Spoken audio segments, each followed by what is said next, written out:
Good, happy Sunday morning, everyone. I'm Riley King, and welcome to the Riley King Newscast right here on the Riley King Network. Let's get started. First up, Manchester police officer injured, helped by Good Samaritan during arrest. Let's take a listen to this video from WMUR News 9, Tim Callery.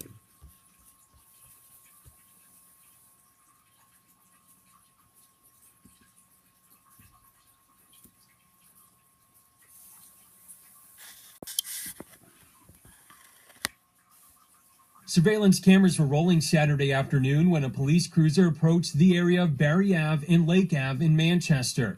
Manchester police say Officer Fred Gillis saw 18-year-old Stone Cooper. Police say the Manchester resident had warrants for his arrest. As the video continues, you see Officer Gillis get out of his vehicle and move towards Cooper. At the same time, a Good Samaritan is crossing the street. I heard a police cruiser pull up behind me and yell for somebody to stop. I turned as anybody else would to see what was going on. At that point, the Good Samaritan says Cooper started running towards him. And he decided he was going to play hide and seek with the officer in and amongst a bunch of parked cars. The surveillance video then shows Cooper running down Lake Street. He collides with a car, gets back up, and is eventually tackled by Officer Gillis. Manchester police say Gillis hits his head on the pavement and briefly lost consciousness. Cooper allegedly tries to get away, but that's when the Good Samaritan steps in. I helped the officer get the cuffs off of his belt. Right? Came back around him, right, and had to assist the officer in cuffing the individual. Cooper was eventually arrested. He was arrested on a possession of a controlled drug warrant, and then he was charged additionally with the resisting arrest. Manchester police say they are happy the Good Samaritan was there. We appreciate the Good Samaritan for taking a minute and helping Officer Gillis realizing the gravity of the situation. And now, as for Officer Gillis, he was relieved from duty for the rest of the night, taking sick leave for the rest of his shift. Manchester police say he is expected to be okay. We're live here in Manchester. I'm Tim Callery, WMUR News 9. Okay, and there you go on that report.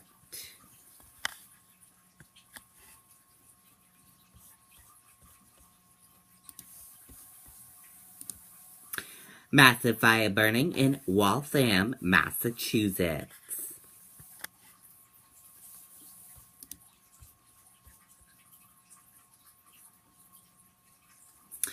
Crews are on scene of a multi-alarm fire on Elm Street in Waltham.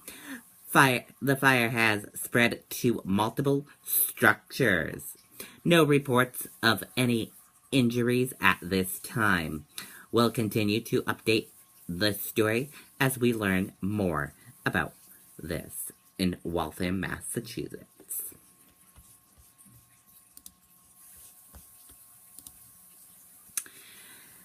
Mercy survivors fighting for each other, fighting for a cure. Let's take a listen to this video from WMTW News 8 in Maine from Lauren Bradley.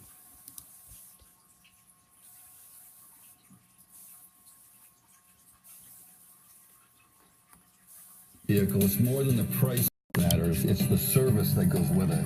At Patriot, that means you'll meet with great financing people and then our Subaru genius. I'm Mike Avery, Patriot Subaru, Saco. All three of these women know what it means to fight for your life. I don't know. I guess I'm just happy to still be here. Amanda Bowden and her sister Jessica both battled and beat breast cancer. It wouldn't be long before they'd meet Pamela Meads, another breast cancer survivor. And we were all right around the same age, so it was instant, like, click friends. A group of women connected by cancer. They know the toll it takes.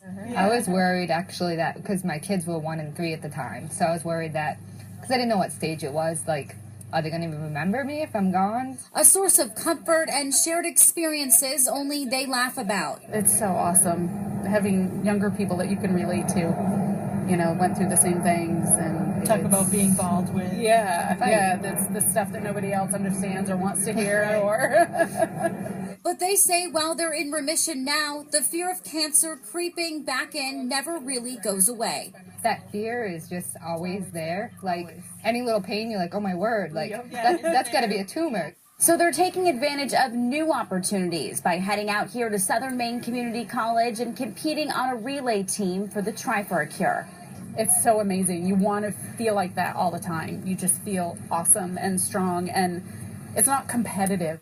Amanda will dive into the open water. Pamela will bike and Jessica will run during the triathlon. They'll do it wearing these t-shirts. Their team name, Mercy Survivors. All three women were treated at Mercy Hospital. It's nice to be around other survivors too that get it. It's kind of like you get this adrenaline pump just from being around everyone else. Cancer threatened their lives, but it also gave them each other. It's just amazing the changes it's brought to my life and the people it's brought into my life, things I never would have seen or people I never would have met. And don't forget, you can watch the Try for a Cure right here on Channel 8. WMTW News 8's Christina Frank, Megan Torgeson, Kathleen Jordan, and meteorologist Sarah Long will give us live coverage of the event starting at 5 a.m. Very cool indeed. What an awesome story that is. And if you live in the Maine area and are planning on attending that event, let us know. Comment below, send us photos, and tell us about it. New White House Communications Director deleting old tweets. Let's take a listen to this video from ABC News.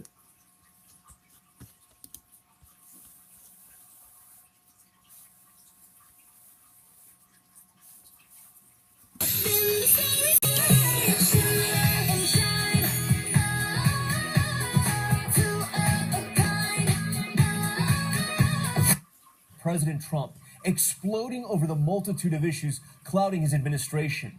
Less than 24 hours after the stunning shakeup at the White House, the president ferociously unloading on Twitter his tirade about leaks, the Russia investigation, and the new bombshell report about Attorney General Jeff Sessions and the campaign.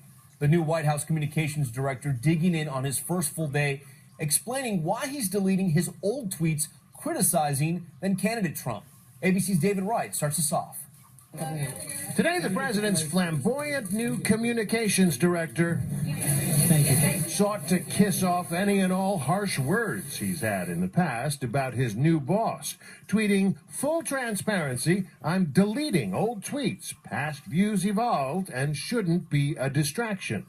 Former Wall Street executive Anthony Scaramucci was already at pains to explain how in 2015 he called Donald Trump a hack. But that's another hack politician. You called Donald Trump a hack? He's a hack politician. He brings it up every 15 seconds, okay?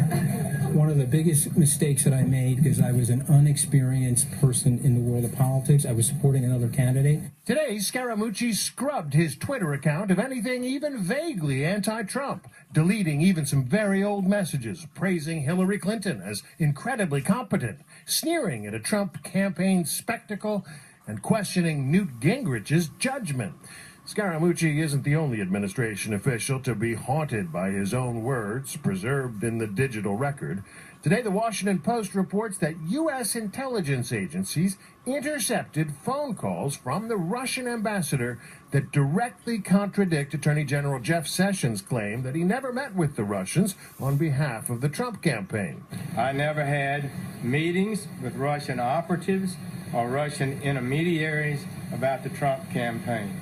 But the Post reports the Russian ambassador told his bosses in Moscow the two discussed the campaign and policy issues. Today, the president appeared to confirm the Post report by condemning it as an intelligence leak. Quote, "These illegal leaks, like Comey's, must stop," one of a frenzy of early morning tweets.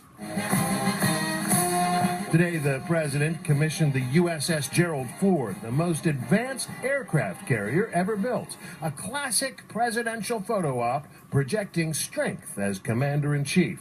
This ship also ensures that if a fight does come, it will always end the same way, We will win, win, win. We will never lose. Today, outgoing Press Secretary Sean Spicer, who abandoned ship just yesterday, spotted by the Daily Mail sporting a Navy t-shirt, walking his dog.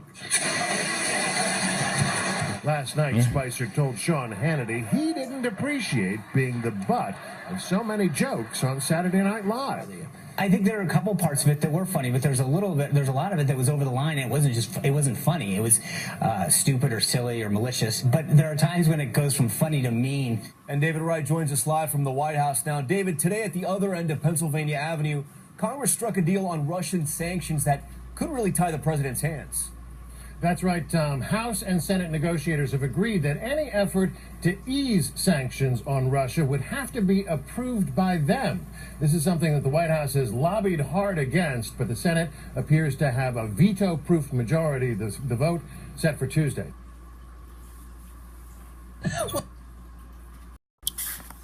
Okay, and there you go on that report. And that does it for the Riley King Newscast right here on the Riley King Network. I hope you all have a great rest of your Sunday, and I'll see you back here later on today. Goodbye, everyone.